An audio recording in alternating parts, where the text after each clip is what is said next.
Você que pensava em ir para o Estádio Independência para acompanhar Botafogo e a equipe do América Mineiro e tentou comprar o ingresso, falou, lá pelas 4 horas eu vou chegar em casa, vou comprar. Acabou, já era, não tem mais, esgotado. 2.000 ingressos que foram colocados à disposição da torcida botafoguense terminaram. Isso mesmo, meus amigos. Nós teremos ali 2.000 alvinegros no Estádio Independência para o jogo do próximo sábado contra a equipe do América Mineiro. Partida importantíssima que o Botafogo pode até mesmo assumir uma liderança provisória caso consiga vencer o Coelho fora de casa. Isso mostra o peso do torcedor botafoguense no Campeonato Brasileiro. Contra o Atlético Goianiense, nós tivemos ali metade do estádio botafoguense e metade do estádio da equipe do Dragão. Contra a equipe do Ceará, nós tivemos também um torcedor muito incisivo, muito grande ali dentro do estádio Castelão. Compramos todo o nosso percentual de ingresso. E acontecerá isso novamente agora contra a equipe do América Mineiro. A tendência, mesmo com a equipe do Coelho fazendo ali várias ações, colocando ingressos mais baratos para sócios torcedores, tentando fazer casadinha de um jogo, compra um jogo, ganha outro e etc. Eu acredito que a gente tenha talvez até um público maior do que a equipe mineira, né? Pelo jogo ser 9 horas, pelo time deles não ter tanto foco, ter desfalques. Eu acredito que o torcedor botafoguense consiga nessa partida ter uma presença até certo ponto mais significativa do que a equipe mineira. Várias caravanas sairão da cidade do Rio de Janeiro, fora os milhares de torcedores botafoguenses que moram em Belo Horizonte. Casa cheia, Botafogo jogando na Arena Independência, mas com gritos de estádio Newton Santos, com apoio de estádio Newton Santos. Botafogo vai jogar fora de casa, coloco entre aspas, porque novamente eu tenho certeza que a torcida vai dar um show. O botafoguense é assim. O time está mostrando dentro de campo e o torcedor está mostrando fora. O casamento está perfeito e, se Deus quiser, sábado acontecerá mais uma vitória do Botafogo. Amigos, nem em meia hora o torcedor botafoguense, eles esgotaram os ingressos. Nossa torcida é sensacional. Responda aqui, vocês vão no jogo, tentaram comprar os ingressos e não conseguiram? Comentem aqui. Esse é o nosso Almoço com o TF, nosso segundo vídeo. Peço desculpas sempre, o vídeo está entrando um pouco mais tarde, está quase um café da tarde com o TF, devido à obra que está acontecendo aqui perto de casa. Então estou tentando achar um horário que tenha menos barulho para eu conseguir fazer as gravações aqui para vocês. Então peço desculpas sempre em relação ao horário desse nosso vídeo do horário do almoço, mas nós tivemos o giro de notícias entrando durante a madrugada, como é habitual. À noite nós teremos o Noite Alvinegra entrando sempre no seu horário habitual, nesse nosso vídeo que sai em nome de 1xBet. No jogo de sábado contra o América Mineiro, você pode fazer a sua fezinha no Botafogo. Isso mesmo, a fezinha, faz lá a sua fezinha. Fazendo a sua fezinha no Botafogo, o que vai acontecer? Você pode ir de repente numa caravana lá para BH, vai ter que pagar ali seu ingresso, a caravana, e vai fazer ali, vou colocar 10 conto no Botafogo aqui. De repente você vai pagar a sua viagem, com ali a proposta do XBET. Isso mesmo. Se você ainda não tem um cadastro no XBET, o link está aqui no primeiro comentário. É muito importante que vocês façam o cadastro, utilizem o código canal do TF para vocês ganharem o dobro daquilo que depositarem inicialmente. O XBET é parceiro do canal do TF e eu recomendo pra caramba, hein?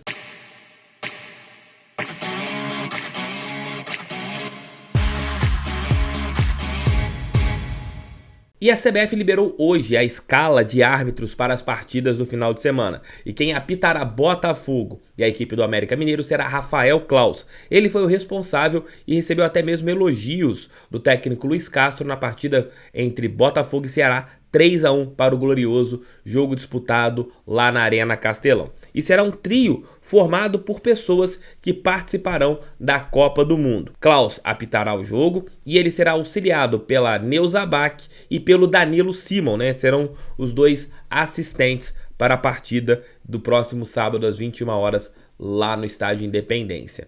É isso, pelo menos o Claus. Eu estive lá na Arena Castelão e ele apitou o jogo de uma maneira bem correta, não deixou ser influenciado em muitos lances ali que os árbitros eles deixam para apitar, né, pela pressão da torcida, fazendo algumas coisas que fogem do que é o futebol, né, peito, né, de você ser pressionado, mas o Claus não foi nesse jogo, no jogo contra o Ceará, e fez uma boa arbitragem. Espero que ele repita isso na partida do próximo sábado às 21 horas contra o América Mineiro. E aí? Gostaram da escalação do Claus? Comentem aqui. Ano passado, o Eduardo Freeland sempre falava, né, quando estava ali para renovar o contrato de alguns jogadores. Não existem atletas de Série B, de Série C, de Série D. Existem sim bons jogadores. E o Botafogo tem demonstrado isso com algumas peças que participaram do elenco que disputou a última Série B do Campeonato Brasileiro. O jogador que deu mais assistências foi o Daniel Borges, nesse ano, nessa temporada, e vem sendo uma peça importante. Foi assim no Campeonato Carioca, ainda com Anderson Moreira e depois com Lúcio Flávio, e agora, depois que assumiu a titularidade na lateral esquerda desde o jogo contra o Ceará, virou um dos homens de confiança do técnico Luiz Castro, e demonstra para todos que não é um jogador apenas de Série B. Outro atleta que entra nesse quesito é o Oyama, que acabou terminando a temporada como titular, um dos jogadores ali que o torcedor mais gostava, não teve um acerto financeiro entre o Botafogo e o Mirassol e ele acabou sendo devolvido para a equipe paulista. Fez um bom campeonato estadual e acabou sendo comprado assim que o John Textor assinou o seu contrato com o Botafogo. E vem sendo titular absoluto com a camisa alvinegra, só não joga os jogos da Copa do Brasil por já ter atuado com a camisa do Mirassol. E ele também foi um jogador de Série B de Campeonato Brasileiro. Nós temos alguns outros atletas que entram nisso no elenco, né? Por exemplo, o Canu fez um ano passado, já tinha jogado a Série A de 2020, mas foi o titular na Série B e continua sendo titular absoluto no elenco do Botafogo, titular na zaga hoje, ao lado do argentino Vitor Cuesta. Você teve outros jogadores que evoluíram bastante. Por exemplo, o Del Piage, né? O Romildo Del Piage. É um jogador que fez um gol importantíssimo na segunda divisão, na estreia do técnico Anderson Moreira. E a partir desse momento, ele começou a ganhar corpo, e nesse ano, mesmo não sendo titular, é um atleta que mostra ter uma qualidade muito grande. Não é um jogador de Série B de Campeonato Brasileiro. Você teve alguns outros que ainda não conseguiram um destaque nesse ano. O Chay é um jogador que teve uma operação no começo do ano e ele ainda não conseguiu engrenar como se esperava do camisa 14, né? O Chay, por exemplo, ele ainda neste ano tem 11 jogos e 748 minutos disputados e 2 assistências. Fez 5 jogos pelo Campeonato Brasileiro, 1 pela Copa do Brasil e 5 pelo Campeonato Carioca. Mas o problema do Chay hoje eu acho que não é muito a parte técnica. Eu acho que é mais se encaixar taticamente dentro do esquema do Luiz Castro. Tanto é que o técnico chegou a comentar sobre isso na última entrevista coletiva, e esse talvez seja o grande ponto do Chay neste primeiro momento, nesse momento da temporada de 2022. Ele se enquadrar de uma maneira que ele possa agradar ao técnico tanto taticamente, e a partir do momento que ele evolua taticamente, ele também cresça tecnicamente. Outro caso é o do Diego Gonçalves, jogador que foi titular assim que chegou da equipe do Mirassol e neste ano também tem ganho muitos minutos com o técnico Luiz Castro, mostrando que também é um jogador importante. Mas de todos esses, eu acho que o grande exemplo é o Herisson.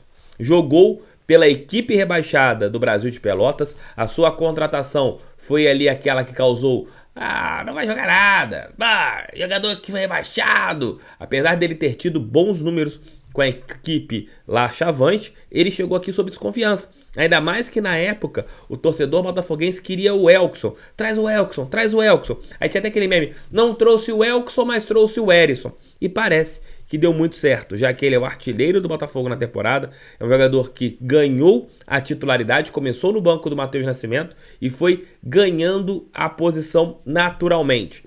Decisivo nos clássicos, tem sido decisivo no Campeonato Brasileiro, foi importante no jogo contra o Ceará no último domingo no estádio Newton Santos e tem sido assim nas últimas pelejas do Botafogo. É um jogador que tem muito a evoluir, tem muito a crescer e ele mostra para todos. Jogador bom pode estar numa Série B, numa Série C, numa Série D, numa Série A, não importa. O importante é que o jogador tem que ser encontrado, tem que ser lapidado. E nisso também vai entrar o setor de análise de desempenho do Botafogo, né? Setor de scout. Porque de repente você encontra um jogador que não é tão conhecido do grande público, mas ele está ali querendo aparecer. E devido às circunstâncias do futebol, devido ao cara não ter tido um grande tempo ainda para estar ali no foco, ele acaba perdendo algumas oportunidades. Mas esse caso mostra que tanto Daniel Borges quanto Oyama e Herisson são aqueles casos de jogadores que foram ali interessantes na Série B e continuam sendo na Série A do Campeonato Brasileiro. É isso, meus queridos, é isso, minhas queridas. Mais um Almoço com o TF chega ao fim. Obrigado pelo seu carinho, obrigado pela sua audiência. Só lembrando, o Almoço com o TF entrando um pouco mais tarde aqui por volta